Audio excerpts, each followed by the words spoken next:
Good morning. Today we will start D block elements, and there are so many variations in D block elements, and reason is this: in case of D block elements last electron enters to n-1 shell.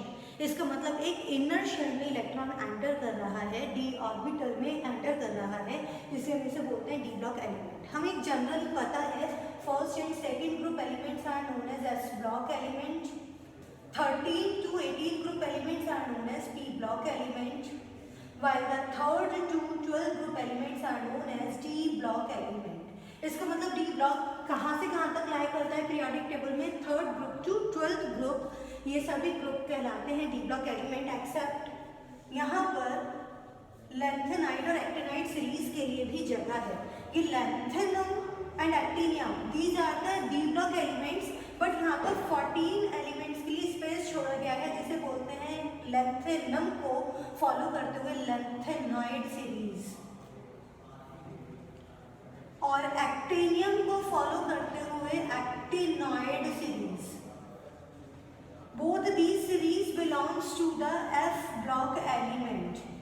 इसका मतलब F block lie in the third group. अगर F block की बात की जाएगी तो F block कहाँ लाई करता है? थर्ड ग्रुप में लाई करता है. देखिए, अगर हमें एस ब्लॉक के लिए बात करनी थी तो हम बोल देते हैं एस ब्लॉक एलिमेंट. पी के लिए हमने बोला P block element, but D के लिए हम जनरली सीरीज वर्ड यूज करते हैं. What is this? 3D series, 4D series, 5D series and 6D series. अब ये 3D, 4D, 5D and 6D series, इसमें से 3D सीरीज लाई करती है फोर्थ पीरियड में, मीन्स दिस वन यहाँ पर फोर्थ पीरियड है, और ये सीरीज कहलाएगी scandium to zinc. This is known as 3D series. 4D series lies in fifth period and it starts from yttrium and and to cadmium. Okay, now 5D series it lie in sixth period and it starts from lanthanum and its atomic number is 57. For lanthanum atomic number is 57. अब इसके बाद 14 elements आ जाते हैं lanthanide series के, and next element is hafnium and its atomic number is 72. And its and to it is hafnium and it and to mercury and its atomic number is 80. It means 5D series lies in 6th period while the 6D lie in 7th period, which is radioactive in nature. Okay, तो हमें study करना है, variations देखना है 3D series, 4D series and 5D series में. 3D series starts from scandium and to zinc. What is atomic number of scandium? It is 21 and what is for zinc? 30. 4D series it starts from yttrium and to cadmium. Now what is the atomic number of yttrium? It is 39. And what is for cadmium? It is 48. Now next 5D series, first element is lanthanum and then hafnium. Next one is hafnium. It ends to mercury. Lanthanum atomic number is 57. Now 14 elements which belongs to the lanthanoid series. It means F series, 4F series. Now next element hafnium, its atomic number is 72. Hafnium atomic number is 72 and this series and to the mercury atomic number is 80. So these three elements are the last elements of a particular series. 3D series last element is zinc, 4D series last element is cadmium and 5D series last element is mercury. Elements are also known as transition elements. Why these are known as transition elements? Look at this S block elements which are most electropositive in nature, while the P block elements are the least electropositive in nature. It means D block elements show what? Most electropositive to least electropositive elements में transition show करता है, intermediate है, their properties are intermediate between the S and P block elements. That's why these are also known as transition elements. Other thing is that इस case में अगर हम general इसी देखते हैं, it is n-1, D 1 to 10 and S0 to 2. It means what? Last electron enters to the penultimate shell. What is meaning of penultimate shell, last but one, मतलब last shell is this one, इस shell से पहले वाले shell में n-1 shell में electron enter कर रहा है, d सब शेल में एंटर कर रहा है, that's why we say that enter of electron in d sub shell which is penultimate. Penultimate means एक इनर साइड है, तो हम डी सब शेल को क्या बोलते हैं, इट इज पेनल्टीमेट शेल। अब यहाँ पर वो सभी एलिमेंट्स डी ब्लॉक एलिमेंट्स कहलाएंगे जहाँ पर कोई ना कोई डी सब शेल, मतलब हम कह सकते हैं डी सब शेल पार्शियली फिल्ड हो। अगर इस डेफिनेशन के अकॉर्डिंग देखते हैं तो zinc, cadmium and mercury, these are not included in the D block elements. अगर मैंने ये बोला कि डी सब शेल पार्शियली फिल्ड हो, या तो एटम की इन ग्राउंड स्टेट या फिर मोर स्टेबल आयन की, हम दोनों ही केस देख सकते हैं, एटम इन ग्राउंड स्टेट और ion in stable oxidation state. तो अब जरा दोनों को ही कंपेयर करते हैं। For zinc outer most EC is 3d10 4s2, और अगर इसका आयन देखते हैं more stable that is Zn2 positive, और इसके लिए जो EC बनता है it is 3d10। In case of Zn and Zn2 positive ion, in both cases this definition conditions are not filled, it means partially D subshell नहीं है यहाँ पर। चलिए कैडमियम की बात करते हैं। In case of cadmium 4d10 5s2 और Cd2 positive again 4d10। और अगर ऐसे ही मरकरी की बात किया जाए, in case of mercury also 5d10 6s2 and Hg2 positive की अगर हम बात करते हैं it is 5d10। Again in all the three cases zinc, cadmium, mercury and their ion, no partially filled d subshell is there. It means these are the ending element of the d block series. And now come to the electronic configuration। अगर electronic configuration की बात की जाए तो हमें नॉर्मलीज को ध्यान रखना है। देखिए 3D series start from scandium and to zinc, और अगर इसके लिए EC लिखा जाता है it is 3d1 4s2, for titanium 3d2 4s2, next 3d3 4s2। Now for chromium 3d4 4s2 ऐसा एक्सपेक्टेड है, बट क्या होता है कि एक इलेक्ट्रॉन 4s से 3d में जंप कर जाता है और its electronic configuration is 3d5 4s1. It means this one is anomalous. For manganese 3d5 4s2, iron 3d6 4s2, cobalt 3d7 4s2, nickel 3d8 4s2, this one 3d9 4s2. It is expected one, but again one electron from 4s moves to the 3d, now it becomes 3d10 4s1, one more anomaly, and case of zinc 3d10 4s2। तो देखते हैं जैसे 3D series में there are two anomalies, chromium and copper, and reason is what?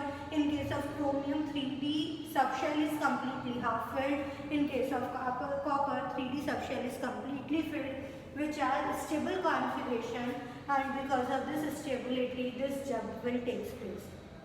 अब अगर मैं cadmium की EC की बात करती हूँ तो cadmium EC must be 4d10 5s2 and for mercury 5d10 6s2। Now come to the silver।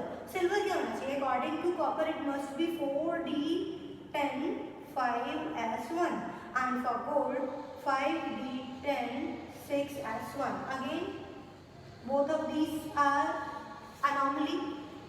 Now come to the palladium। अगर निकल की तरह ही हम पैलेडियम का EC लिखते हैं तो it must be 4d8 5s2, पर ऐसा नहीं होता। s ऑर्बिटल के दोनों ही इलेक्ट्रॉन 5d में शिफ्ट कर जाते हैं, इट बिकम 4d में शिफ्ट कर जाते हैं, it become 4d10 5s0। Palladium के केस में जो EC बनता है वो क्या बनता है? 4d10 5s0। For platinum it is 5d9 6s1। Both these are further anomaly। ऐसे ही अगर मैं मॉलिब्डेनम के लिए देखती हूँ तो मॉलिब्डेनम के लिए भी 4d5 5s1, ये EC है। तो एनॉमलस, जहाँ पर भी एनॉमलस कंडीशन उन EC को ध्यान रखना है। तो it was about the EC। Now we talk about the atomic radius. Atomic radius के लिए अगर ट्रांजिशन एलिमेंट्स और atomic radius of these elements graph plot किया जाए तो ग्राफ कुछ इस तरह से आता है। It is for the 3D series, this one for the 4D series, and next one it is for the 5D series. अभी यहाँ पर हमें दिख रहा है कि जो ग्राफ है, पहले ग्राफ में एटॉमिक रेडियस डिक्रीज हुआ, फिर कुछ टाइम कांस्टेंट रहा and then it increases like this, and there is a gap between the 3D and 4D series, but 4D and 5D series approximate same, difference नहीं है कुछ भी radius size में। तो इसका रीज़न क्या है, चलिए अब इसी बारे में डिस्कशन करते हैं। मैंने यहाँ 3D सीरीज एलिमेंट्स मेंशन किया हुआ है, स्कैंडियम टू जिंक। अभी देखते हैं कि होता क्या है। देखिए, it's nucleus, it is 3D series and 4s। होता क्या है, अगर मैं स्कैंडियम के लिए बात करती हूँ, it's EC is 3D1 4s2। इसका मतलब 4s में 2 इलेक्ट्रॉन्स हैं और 3D में 1 इलेक्ट्रॉन है।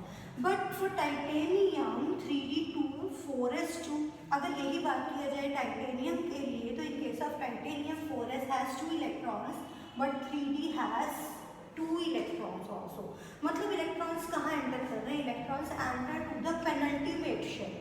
ओके, प्रोटॉन्स के साथ साथ इलेक्ट्रॉन्स पेनल्टीमेट शेल में एंटर करता जा रहा है one by one. Number of proton increases, इसका मतलब न्यूक्लियर चार्ज बढ़ रहा है। Electron in penultimate shell increases, इसका मतलब स्क्रीनिंग इफेक्ट भी बढ़ रहा होगा। There are 2 factors, one is the forces of attraction, it means nuclear charge बढ़ रहा है तो फोर्स ऑफ अट्रैक्शन बढ़ रहा है between the nucleus and the outermost shell electron. Inner shell में इलेक्ट्रॉन्स बढ़ रहे हैं, इसका मतलब स्क्रीनिंग इफेक्ट बढ़ रहा है, रिपल्शन बढ़ रहा है। अब क्या होगा, ये दोनों ही फैक्टर में से जो भी प्रोमिनेंट होगा उसके अकॉर्डिंग एटॉमिक रेडियस का साइज डिसाइड होगा। अभी इनिशियली हमें पता है d orbital screening effect is poor, d orbital का स्क्रीनिंग इफेक्ट पुअर होता है। तो इनिशियली स्कैंडियम टू क्रोमियम यहाँ तक, मतलब जब तक कि स्कैंडियम टू क्रोमियम तक आ रही है, Z इफेक्टिव मतलब Z effective factor is more prominent than the screening effect. बढ़ रहे हैं इलेक्ट्रॉन्स, डेफिनेटली बढ़ रहे हैं, लेकिन प्रोटॉन्स भी बढ़ रहे हैं। इन दोनों ही factor, there are 2 opposing factor, which factor is prominent on this atomic radius size will decided. अब यहाँ पर Z इफेक्टिव ग्रेटर है, that's why atomic size decrease. तो यहाँ पर हम कह सकते हैं आपको scandium to the chromium atomic size decreases continuously, but after the chromium for manganese, iron, cobalt, nickel, size approximate remains same। जो एटम का साइज है वो approximate same रहता है। उसका रीजन क्या है, again these 2 factors they are approximate in equal amount, means they will counterbalance to each other। अगर force of attraction अप्लाई हो रहा है न्यूक्लियस के थ्रू इन outermost 4s ऑर्बिटल इलेक्ट्रॉन्स पर, अगर ये इसे इनसाइड डायरेक्शन में पुल कर रहा है तो इनर इलेक्ट्रॉन 3D इलेक्ट्रॉन्स के थ्रू स्क्रीनिंग इफेक्ट लग रहा है, जिसकी वजह से वो आउटर शेल को आउटसाइड डायरेक्शन में मूव करा रही है। So it means these 2 factors, inward direction and outward pull, both are approximate in same amount. That's why size from manganese to the nickel remain approximate same. If we talk about the copper and zinc, in case of copper, EC is 3D10 4s1 and for zinc 3D10 4s2. Now imagine if I say that it is copper and it is copper and this one is zinc. In case of copper there is 1 electron in the outermost shell, and in case of zinc there are 2 electrons in outermost shell, and in case of 3D there are 10 electrons, and in case of again 3D for zinc 10 electrons। तो अभी यहाँ हमें क्या देखना है, nuclear charge जो Z effective है, screening effect है, 10 इलेक्ट्रॉन्स के थ्रू जो स्क्रीनिंग इफेक्ट लग रहा है, जो रिपल्सिव फोर्सेस अप्लाई हो रहे हैं 4s ऑर्बिटल इलेक्ट्रॉन्स पर, 4s ऑर्बिटल्स पर, इट इज मच मोर। इसका मतलब क्या होगा, ये इलेक्ट्रॉन्स आउटसाइड डायरेक्शन में मूव कर जाएंगे। ठीक है, ऐसे ही जिंक के केस में भी क्या होगा, स्क्रीनिंग इफेक्ट बढ़ने की वजह से जो ये वाला शेल है वो आउटसाइड डायरेक्शन में मूव कर जाएगा। It means we can say that for the copper and zinc atomic radius increases. Why increases? In both these cases screening effect factor is more prominent than the Z effective factor. तो ये बात easily कही जा सकती है for the starting elements.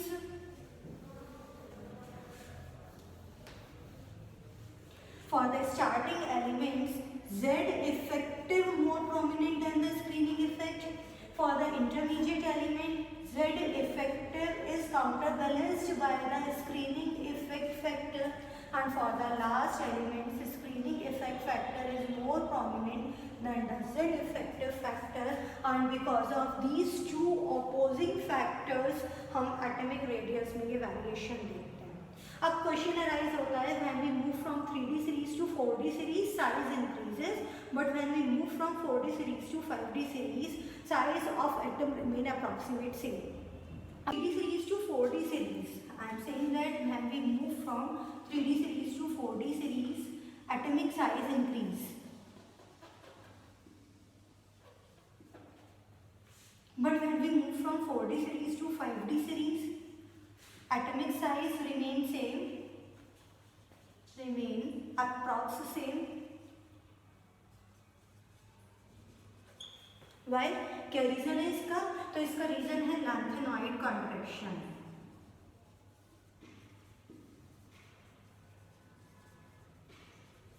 What is lanthanoid contraction? और ऐसा variation क्यों हुआ कि 3D to 4D series size में वेरिएशन है, but 4D to 5D series there is approximate similar atomic size. तो उसका रीजन क्या है? तो उसका रीजन देखते हैं अभी. जब हम 3D to 4D series move कर रहे हैं तो यहाँ पर शेल इंक्रीज हो रहा है. ठीक है, शेल इंक्रीज होने का मतलब एटॉमिक साइज इंक्रीज हो रहा है. Both factor increases, Z effective and screening effect both will increase, but screening effect factor become more prominent when we move up to down in a group. तो यही reason है कि atomic size increase हो जाता है. ठीक है, but जब हम 4D to 5D series move कर रहे हैं तो अप्रॉक्सीमेट सेम साइज है, और उस सेम साइज का रीजन क्या रहा? Lanthanoid contraction. जरा बात कर रहे हैं लैंथेनॉइड कॉन्ट्रैक्शन है क्या? 5D सीरीज अगर एलिमेंट्स की बात की जाए, it starts from lanthanum and next element is hafnium.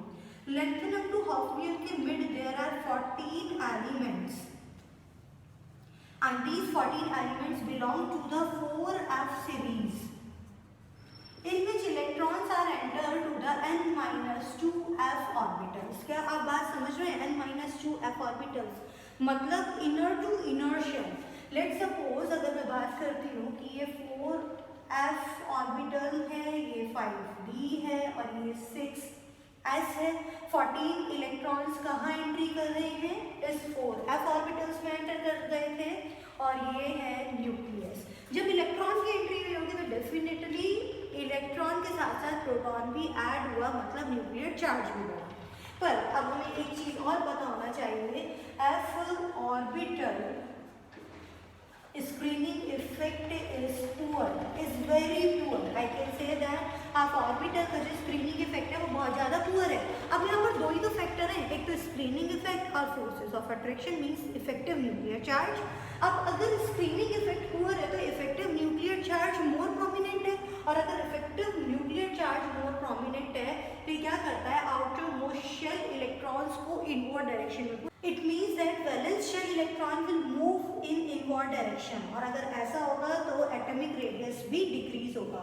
तो हम कह सकते हैं कि 5D सीरीज में इन 14 एलिमेंट्स की एंट्री हुई, और इन 14 एलिमेंट्स जिसका स्क्रीनिंग इफेक्ट 4f ऑर्बिटल्स का स्क्रीनिंग इफेक्ट बहुत पुअर है, Z इफेक्टिव इंक्रीज हुआ. Z इफेक्टिव इंक्रीज होने की वजह से एटॉमिक साइज डिक्रीज हुआ. तो इन शॉर्ट क्या कहा जा सकता है? When we move from 4D series to 5D series shell increase. This factor must increase the atomic size from 4D to 5D series, right? But because of the poor screening effect of f orbital, F orbital का screening effect poor है, that's why force of attraction will increase, the defective increase and atomic size will decrease and both these factors will counter balance to each other. और ये orbital मतलब 5D series के atom का size approximate same है 4D series से, एक little bit amount में larger है, but this is consider that's it approximate same. तो आज हमने बात किया डी ब्लॉक एलिमेंट्स की। डी ब्लॉक एलिमेंट्स में हमने जाना electronic configuration, anomalies electronic configuration की और एटॉमिक रेडियस की। इसके बाद हम बात करेंगे आयनाइजेशन एंथैल्पी।